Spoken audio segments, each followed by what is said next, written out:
Many people, they were very young and now they are very big men. They still remember my studio. Yeah. So since we were young and we come to take photograph today, it's the same studio like this. You didn't change. I said, I don't want to change. I want to keep like that even. You can bring your children and your grandchildren, you will find same as it is.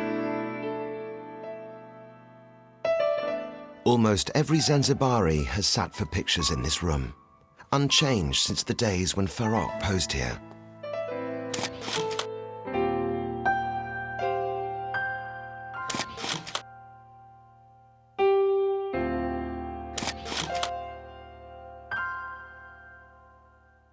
This man, the current owner's father, photographed Farrokh just as he documented the rest of the island's Parsi community, then a far larger group. His father is my uncle, my father's brother. So that is how we are connected. He's my first cousin.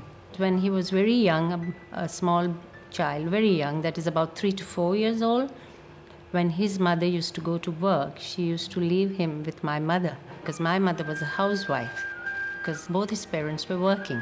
There were lots of Parsis here at that time, and we all used to have gatherings, especially when we had some feasts of our religious feast days or all that. We had our fire temple here, so we used to go there, have parties there, or sometimes we used to gather at somebody's place and have big parties.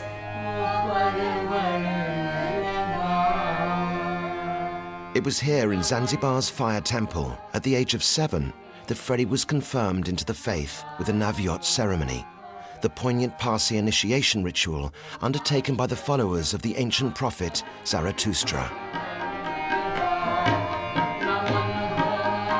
The main difference that I see between Zoroastrianism and the other religions of the world is, for us, life is a celebration.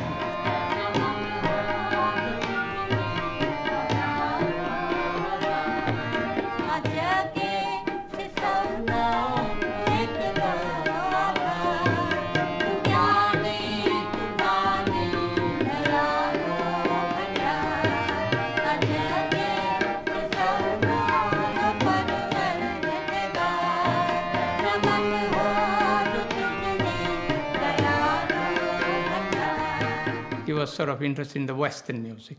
It would be, you'd be playing records and look at the fashion magazines and pop magazine to try and see what the outside world is doing. Although by the time we got the magazines, they were about a couple of months old, but it was still news, you know, because that was the only way to be up to date with the Western world.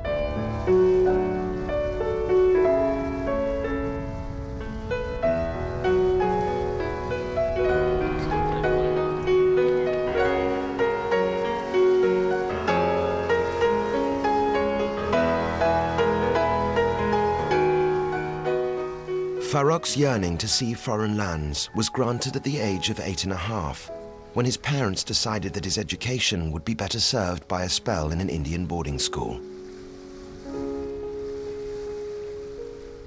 In the summer of 1955, he set sail on an epic journey across a vast expanse of ocean, leaving all that was familiar behind him.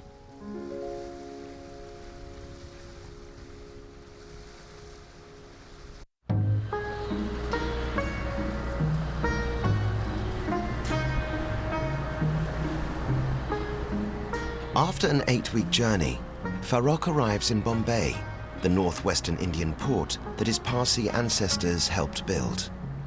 He combats the stress of being an 8-year-old alone at sea for so long by picturing the continent that awaits him. Like most visitors, his first sight of the city is the gateway to India.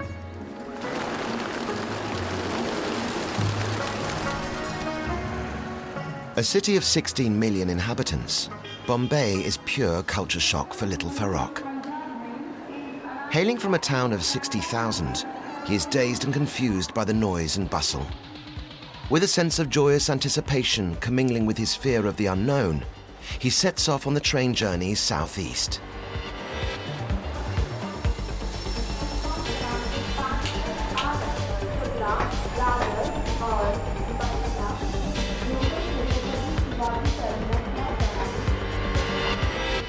Hour after hour, the Indian countryside flies past Farrukh's eyes.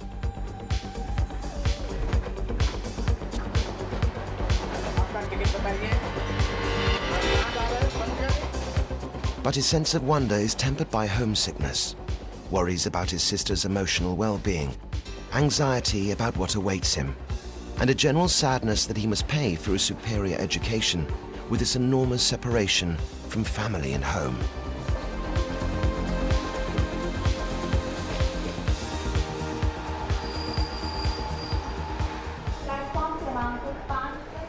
Mustafa, Mustafa, Mustafa Ibrahim. Mustafa, Mustafa, Mustafa Ibrahim. In transit through Pune, a bastion of influence during Gandhi's campaign for Indian independence, he is confronted for the first time by the depths of the continent's poverty.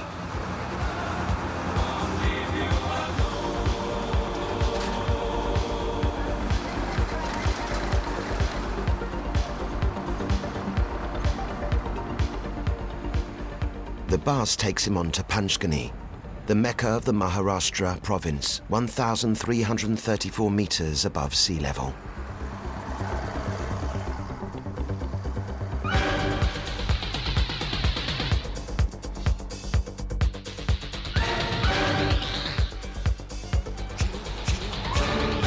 In 1955, before his 9th birthday, and at the end of a 60-day journey since leaving his parents in Zanzibar, Farrukh arrives in the town that'll be his home for the next 8 years and enrolls at St. Peter's Church of England School.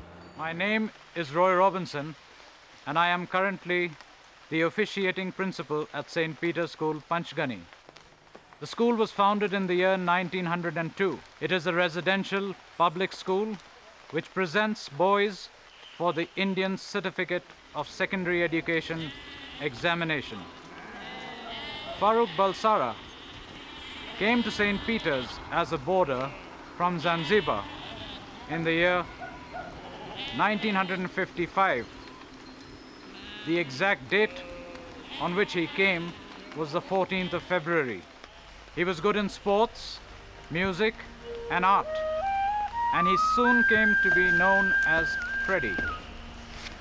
Unfortunately, Freddie left St. Peter's on the 25th of February 1963, having failed in the Class 10 examination.